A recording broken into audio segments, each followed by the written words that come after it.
Well, thank you for the introduction, and my thanks also to Minister Watt for opening the conference, and to Landcare Australia for the opportunity to speak to you today at your 2022 National Landcare Conference, being held in Sydney on Gadigal land and virtually.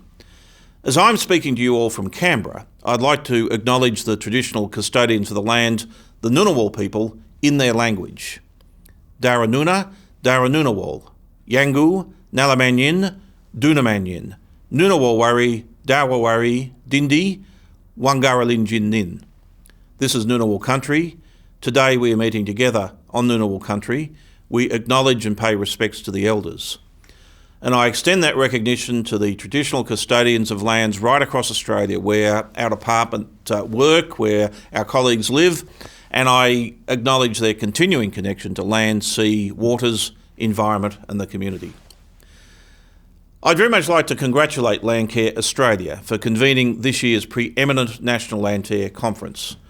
It is truly amazing to see such a passionate level of involvement from the landcare movement, from our incredible farmers, our land managers, our First Nations traditional owners and communities, all levels of government, and a wide range of industry and regional and commercial representatives. I'd like to echo Minister Watt's comments on the importance of landcare and reiterate the Department of Agriculture, Fisheries and Forestry's support for you. And I'd also like to recognise the essential role of natural resource management, which underpins the sustainable growing of Australia's agricultural sector, protecting our environment and building regional communities into the future. I'd like to talk about the holistic approach that the government will continue to take to ensure that we maximise the effectiveness and reach of landcare initiatives, as well as our great country's productivity and profitability in the agriculture space. This is demonstrated through over 30 years of support for landcare through the National Landcare Program and its predecessors, dating right back to the Hawke government. For many years, those involved in landcare activities have testified to a greater sense of self, both physically and mentally, as a result of an enhanced link with their local environment and with other people in their neighbourhood. And this is why the theme for this year's conference, Power of Landcare, Shaping Our Future, is a call to action and recognise the importance of forward thinking when it comes to succession planning. It's important that we embrace change and support new ways of thinking and acting, and we must involve our youth in meaningful discussions and long-term planning as they have the biggest stake in our future. As mentioned by the Minister, the National Landcare Program currently underpins the government's commitment to landcare. NLP is a collection of programs, but two have very close alignment with my department's portfolio arrangements. The $450 million Regional Landcare Partnerships Program, which conserves nationally and internationally significant species, ecological communities and heritage values, and supports sustainable farming and land management practices. And the $136 million Smart Farms program, which supports the development and uptake of best practice, tools and technologies for farmers, fishers, foresters and regional communities.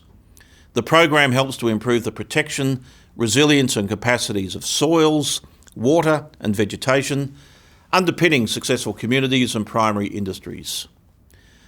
Through its three elements, Smart Farms provides funds for projects that address a range of sustainable agriculture, landcare and national resource management issues including soil health, pest and weed management, improving farm productivity, Indigenous involvement, climate and markets, and the use of new technologies and extension pathways to improve sustainable practices.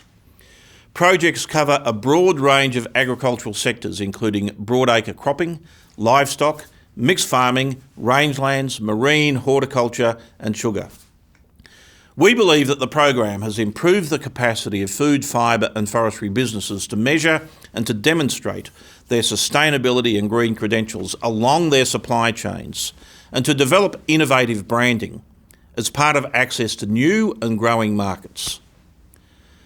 Under the NLP, the Australian Government works in partnership with not-for-profits, the private sector, state and territory governments, Indigenous and local communities, as well as industry, to protect and conserve Australia's water, soil, plants, animals and ecosystems, as well as supporting the productive and sustainable use of those valuable resources. We fund and work with organisations like Landcare Australia and National Landcare Network at a national level to directly support state and territory landcare peak bodies as well as local landcare groups. The NLP also directly engages with major service providers such as the regional natural resource management and industry bodies to directly support the delivery of small on-ground projects and related activities that are in turn delivered by or directly engaged with the local landcare community. Given that the present phase of the NLP is due for completion on 30 June next year, the Department is supporting our Minister in working with other ministers to shape the next phase of work under the NHT to deliver government priorities and new programs to support landcare. We of course envisage that more announcements will be made in due course. Colleagues, I'd also like briefly to outline some other examples of programs managed by my department with interest to landcare. The government is investing $100 million a year through the Future Drought Fund to provide funding for drought resilience initiatives. And this aligns well with the landcare movement through direct funding and the support through the 8 drought resilience adoption and innovation hubs located around Australia. The Drought Fund has also funded over 80 projects to trial adoption of land management practices that support landscape resilience.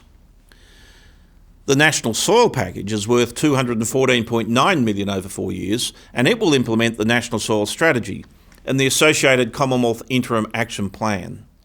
The strategy is Australia's first national policy on soils and sets out how we value, manage and improve our soil for the next 20 years.